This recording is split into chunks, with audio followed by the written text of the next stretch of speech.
Bonjour à tous et bienvenue dans ce 5e épisode du Geek Confiné. Nous sommes le mercredi 25 mars et je vais vous parler d'une petite astuce qui va surtout intéresser les plus geeks d'entre vous qui travaillent sous Linux et qui va vous permettre de retrouver des commandes très facilement. Alors si je vais dans mon shell, je fais un petit CTRL-L pour nettoyer comme vous savez, et imaginons que j'ai tapé une commande Docker mais que j'ai du mal à la retrouver dans mon historique. Donc là, je sais que j'ai tapé une commande Docker, alors je remonte dans mon historique. Non, c'est pas celle-là, c'est pas ça.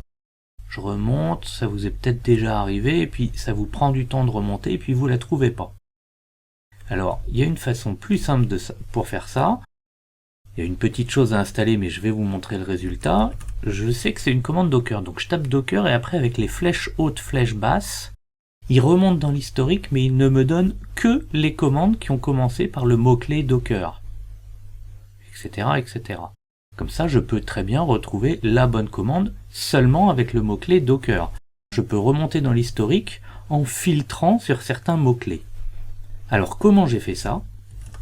Vous avez tout simplement le fichier de configuration de l'utilitaire readline, qui est celui utilisé par notre shell, qui s'appelle .inputrc. Et dedans, on rajoute simplement deux choses. Ça, c'est le caractère qui veut dire la flèche du haut pour remonter dans l'historique.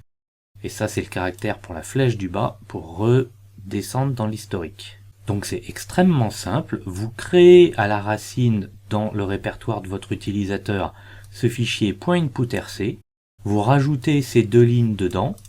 Et après ça, dès que vous commencerez à taper une commande, et si vous faites flèche haute ou flèche basse, vous pourrez vous balader dans les commandes que vous avez tapées historiquement sans avoir à parcourir tout l'historique. Voilà, je vous souhaite à tous un très bon confinement et on se retrouve demain, si on est encore confiné, pour une nouvelle astuce. Très bonne journée à vous.